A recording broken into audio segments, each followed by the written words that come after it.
नमस्कार।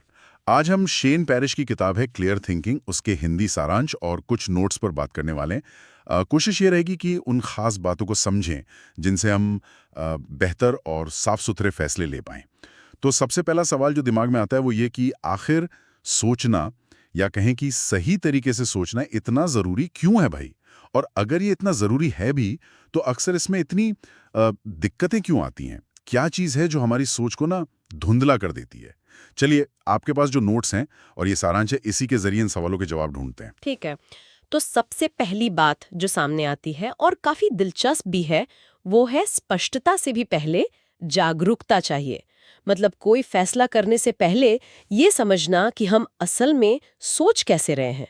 ऐसा लगता है हम में से ज्यादातर लोग एक तरह के ऑटो पायलट मोड में ही चलते रहते हैं ना, बस सिचुएशन पर रिएक्ट करते जाते हैं, ये जाने बिना कि क्यों कर रहे हैं। बिल्कुल। और ये ऑटो पायलट मोड देखिए खतरनाक हो सकता है, क्योंकि ये हमें उन चीजों के असर में ले आता है जो हमारी सोच को बिगाड़ सकती हैं। सारांश में बहुत साफ तरीके से हमारी सोच के 4 बड़े दुश्मन बताए गए हैं। अच्छा। 4 दुश्मन। हाँ, पहला है अहंकार। मतलब ये सोचना कि मैं तो हमेशा सही होता हूँ या सही होती हूँ। दूसरा है भावनाएं, जब डर, गुस्सा या बहुत ज्यादा खुशी हमें तर्क से दूर ले जाए। हाँ हाँ। तीसरा है सामाजिक दबाव, वो लोग क्या कहेंगे वाला डर, जो हमें सही जानते हुए भी गलत तरफ धकेल सकता है। हाँ, ये तो है। और चौथा है असुरक्षा, खुद पर शक करना, जिससे हमारे फैसले वो कमजोर पड़ जाते हैं। तो इनको पहचानना ही इनसे बचने का पहला कदम है, जैसे किसी अनजान रास्ते पर कोई वार्निंग साइन पढ़ लेना।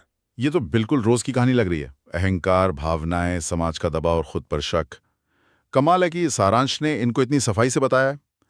इनमें से कौन सा आपको लगता है आज की जो तेज दुनिया है उसमें सबसे ज्यादा तंग करता है? देखिए, ये कहना तो मुश्किल है, क्योंकि ये अक्सर ना मिलकर काम करते हैं। अच्छा। जैसे अहंकार है, वो हमारी भावनाओं को भड़का सकता है, या सामाजिक दबाव हमारी असुरक्षा को और बढ़ा सकता है।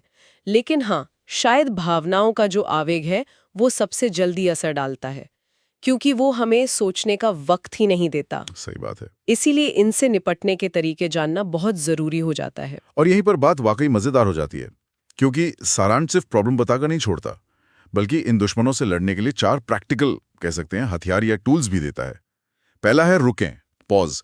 मतलब किसी भी स्थिति पर तुरंत कूदने के बजाय एक पल ठहरें, सांस लें। ये जरूरी है। दूसरा, स्पष्ट करें, क्लैरिफाई, यानी असल मुद्दा है क्या, प्रॉब्लम क्या है, उसको साफ शब्दों में लिखें या सोचें। तीसरा, सरल करें, सिंप्लीफाई। अगर कोई चीज बहुत उलझी हुई लग रही है तो उसे छोटे, समझने लायक हिस्सों में तोड़ दें। और चौथा है कार्रवाई करें, एग्जीक्यूट। जब सोच साफ हो जाए तो फिर उस पर एक्शन लें। ये सरल करें वाला जो टूल है, सुनने में तो बहुत अच्छा है, पर क्या असल जिंदगी की जो जटिल समस्याएं होती हैं, जैसे करियर का कोई बड़ा फैसला हो या कोई बिगड़ा हुआ रिश्ता सुधारना हो, क्या उसे वाकई इतना सरल किया जा सकता है? सारांश इस पर कुछ और कहता है। हाँ, देखिए, सारांश का भाव यही है कि सरल करने का मतलब समस्या को कम आंकना नहीं है, बल्कि उसकी परतों को खोलना है। जटिलता अक्सर कई छोटी छोटी चीजों के जुड़ने से ही बनती है। अच्छा। तो सरल करें का मतलब है उन मेन हिस्सों को पहचानना जिन पर ध्यान देना सबसे जरूरी है, और बाकी का जो शोर है उसे हटाना। ये एक तरह से ऐसा है जैसे नक्शे पर मंजिल तक जाने वाला सबसे सीधा रास्ता खोजना, भले ही आसपास बहुत सारी गलियां हो। समझ गया। तो ये 4 प्रैक्टिकल कदम हो गए, लेकिन क्या ये सिर्फ अलग-अलग ट्रिक्स हैं या ये किसी बड़े नजरिए का हिस्सा हैं? बिल्कुल, यहीं पर एक प्रक्रिया या एक सिस्टम बनाने का महत्व सामने आता है। ये 4 उपकरण, रुकना, स्पष्ट करना, सरल करना और कार्रवाई करना, यही मिलकर एक तरह का ढांचा बनाते हैं, एक निर्णय लेने का सिस्टम। बात सिर्फ एक एक कदम उठाने की नहीं है, बल्कि इस पूरी प्रक्रिया को अपनी सोच का हिस्सा बनाने की है। देखिए, अक्सर हम सिर्फ अच्छे नतीजों के पीछे भागते हैं, लेकिन अगर हमारी निर्णय लेने की प्रक्रिया ही कमजोर है, जिसमें ये दुश्मन हावी हो जाते हैं, तो अच्छे नतीजे मिलना बस एक इत्तेफाक होगा, आदत नहीं बन पाएगी। एक मजबूत प्रक्रिया अपनाने से गलतियों की गुंजाइश कम होती है और सोच में अपने आप धीरे धीरे स्पष्टता आने लगती है। तो इसका मतलब साफ है, इसका असर सिर्फ बड़े फैसलों पर नहीं, बल्कि रोजमर्रा की जिंदगी के हर पहलू पर पड़ता है। हम अपने पैसे कैसे संभालते हैं, अपने रिश्ते कैसे निभाते हैं, अपने काम में कैसे आगे बढ़ते हैं, सब पर। बिल्कुल। जब हमारी सोच साफ होती है तो हम बेहतर चुनाव करते हैं, कम भटकते हैं और ज्यादा आत्मविश्वास से अपने लक्ष्यों की तरफ बढ़ पाते हैं। ये साफ सोच वाकई एक कंपास की तरह है जो हमें सही दिशा दिखाती रहती है।